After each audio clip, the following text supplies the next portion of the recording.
Good morning everyone.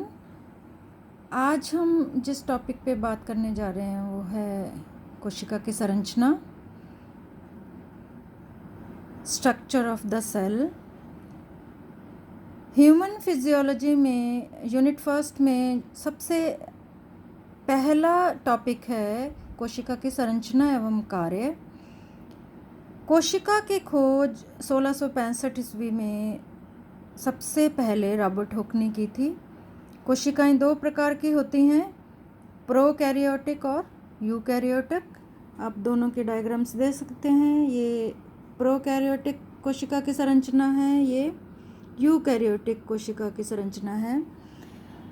Prokaryotic कोशिकाओं में स्पष्ट केंद्रक नहीं होता और इनका उदाहरण है बैक्टीरिया तथा आर्किया। यूकैरियोटिक कोशिकाओं में स्पष्ट केंद्रक होता है, कोशिका झिल्ली होती है और सभी जंतु एवं पौधे इस श्रेणी में आते हैं। अगर हम कोशिका का डायग्राम देखें तो ये एक बहुत वेल लेबल्ड डायग्राम है और फिजियोलॉजी में डायग्राम्स का बहुत अधिक महत्व है। जितना वेल लेबल्ड डायग्राम आप बनाते हैं उतने ही अधिक मार्क्स आपको प्राप्त होते हैं, क्योंकि आप जो मेन कंटेंट है वो सभी डायग्राम के साथ ही शामिल कर देते हैं।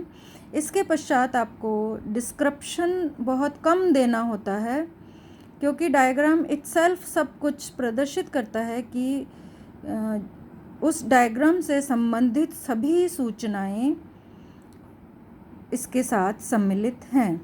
आप इस डायग्राम को हिंदी में भी बना सकते हैं, इंग्लिश में भी बना सकते हैं, लेकिन कोशिका के अंदर जो भी अंगक हैं उनको उनके बारे में या उनके कार्य के बारे में डायग्राम के साथ ही आपको लिखना है। अगर हम इसको और क्लियर डायग्राम देखें कोशिका का, तो ये एक 3D डायग्राम है कोशिका का और इसमें बहुत ही स्पष्ट सभी ऑर्गेनेल्स दिखाई दे रहे हैं। यहाँ आप देख सकते हैं येलो कलर का ये माइटोकॉन्ड्रिया है, इसके बीच में दोहरी झिल्ली दिखाई दे रही है जिसे कि क्रिस्टी कहते हैं। यहाँ आप देख सकते हैं ये अंतःप्रद्रवी जालिका है, ये पिंक कलर की। इस पे छोटे छोटे डॉट्स दिखाई दे रहे हैं जिन्हें कि राइबोसोम्स कहते हैं। जिस अंतःप्रद्रवी जालिका या एंडोप्लाज्मिक रेटिक्यूलम के ऊपर राइबोसोम्स उपस्थित होते हैं उन्हें रफ एंडोप्लाज्मिक रेटिक्यूलम या खुरदरी अंतःप्रद्रवी जालिका कहते हैं। अगर हम यहाँ नीचे देखें तो इस पे डॉट्स नहीं दिखाई दे रहे, अर्थात इस पे राइबोसोम्स उपस्थित नहीं हैं, इसलिए इसे चिकनी अंतःप्रद्रवी जालिका कहते हैं। यहाँ आप देख सकते हैं ये गोलाकार संरचना है, इसे लाइसोसोम कहते हैं। ये जीवाणुओं को नष्ट करने का कार्य करती है। इसका नाम ही लाइसोसोम इसलिए रखा गया है, it lysis the bacterial wall, अर्थात लाइसिस मीन्स विघटन, तोड़ना। ये जीवाणुओं की भित्ति को तोड़ने का कार्य करती है, अर्थात कोशिका को सुरक्षा प्रदान करती है। यहाँ पे जो इन अंगकों के चारों तरफ पदार्थ उपस्थित है, गाढ़ा पदार्थ, उसे साइटोप्लाज्म या जीव द्रव्य कहते हैं। यहाँ पे ये जो बीच में आप देख सकते हैं केंद्रक उपस्थित है। केंद्रक के चारों तरफ क्रोमेटिन जाल उपस्थित है जो कि बाद में क्रोमोसोम्स में परिवर्तित हो जाता है, और क्रोमोसोम्स पे जीन्स होते हैं जो कि आनुवंशिकी गुणों को एक पीढ़ी से दूसरी पीढ़ी तक स्थानांतरित करते हैं। केंद्रक भी झिल्ली से ढका रहता है जिसे केंद्रक झिल्ली कहते हैं। गुणसूत्रों के ऊपर जीन्स उपस्थित होते हैं। कोशिका को जो आकार प्रदान करता है, ये आप बाहर ही देख सकते हैं, ये कोशिका झिल्ली है। ये इसमें चयनित पारगम्यता होती है, अर्थात यह कुछ विशेष पोषक तत्वों को ही कोशिका में प्रवेश करने देती है। प्रत्येक पदार्थ कोशिका में प्रवेश नहीं कर सकता, तो इसको सेमी परमिएबल मेम्ब्रेन होती है और इसमें सेलेक्टिव परमेबिलिटी होती है, और यह फास्फोलिपिड्स और प्रोटीन की बनी होती है। तो इस डायग्राम से आप आसानी से कोशिका की संरचना समझ सकते हैं। कुछ और डायग्राम्स हैं, आप देख सकते हैं। इसमें ये भी एक बहुत अच्छा डायग्राम है जिसमें ये आप देख सकते हैं गोल्जी अपैरेटस दिखाई दे रहा है आपको।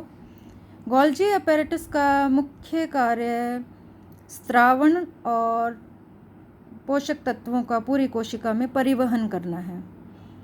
माइटोकॉन्ड्रिया आपको यहाँ पे दिखाई दे रहा है। माइटोकॉन्ड्रिया को कोशिका का शक्ति गृह कहते हैं, क्योंकि सभी जो पोषक तत्व हैं यहाँ पर उपापचयित होते हैं और उनके उपापचयन के पश्चात ऊर्जा बनती है और वो ऊर्जा एटीपी के रूप में बनती है। मीन्स ऊर्जा की इकाई है एटीपी, एडिनोसिन ट्राईफॉस्फेट। तो ये मेटाबॉलिज्म के बाद होता है। जो राइबोसोम्स हैं कोशिका में, ये एंडोप्लाज्मिक रेटिकुलम है, उसके ऊपर राइबोसोम उपस्थित है। स्वतंत्र राइबोसोम भी आपको दिखाई देंगे। और राइबोसोम्स को प्रोटीन फैक्ट्री कहा जाता है, अर्थात प्रोटीन संश्लेषण का कार्य राइबोसोम्स करते हैं। तो इस प्रकार से आप कोशिका की, यह भी एक बहुत क्लियर डायग्राम है कोशिका का। आप इसमें डीएनए शो कर रहे हैं, केंद्रक दिखाया जा रहा है, लाइसोसोम है, राइबोसोम्स हैं, गोल्जी अपैरेटस है, कोशिका झिल्ली है, जीव द्रव्य है, माइटोकॉन्ड्रियन है। जब माइटोकॉन्ड्रिया समूह में होते हैं तो उन्हें माइटोकॉन्ड्रिया कहा जाता है, लेकिन जब एकल माइटोकॉन्ड्रियन को हम दिखाएंगे तो इसे माइटोकॉन्ड्रियन ही प्रोनाउंस किया जाता है। लेकिन हिंदी में हम एक वचन या बहुवचन में दोनों में ही माइटोकॉन्ड्रिया का इस्तेमाल करते हैं। और ये बहुत इम्पॉर्टेंट ऑर्गेनेल है कोशिका का, जो कि ऊर्जा का उत्पादन करता है और सेलुलर रेस्पिरेशन के लिए भी उत्तरदायी है। और सभी पोषक तत्व माइटोकॉन्ड्रिया में जाके एटीपीज, ऑक्सीजन और कार्बन डाइऑक्साइड में परिवर्तित हो जाते हैं, अर्थात ग्लूकोज भी ऑक्सीजन और कार्बन डाइऑक्साइड में बदल जाएगा और एक अणु ग्लूकोज का पूर्ण रूप से उपापचयित होकर 38 एटीपीज बनाता है। इसी प्रकार अन्य पोषक तत्व भी ऊर्जा का उत्पादन करते हैं। तो इस प्रकार आप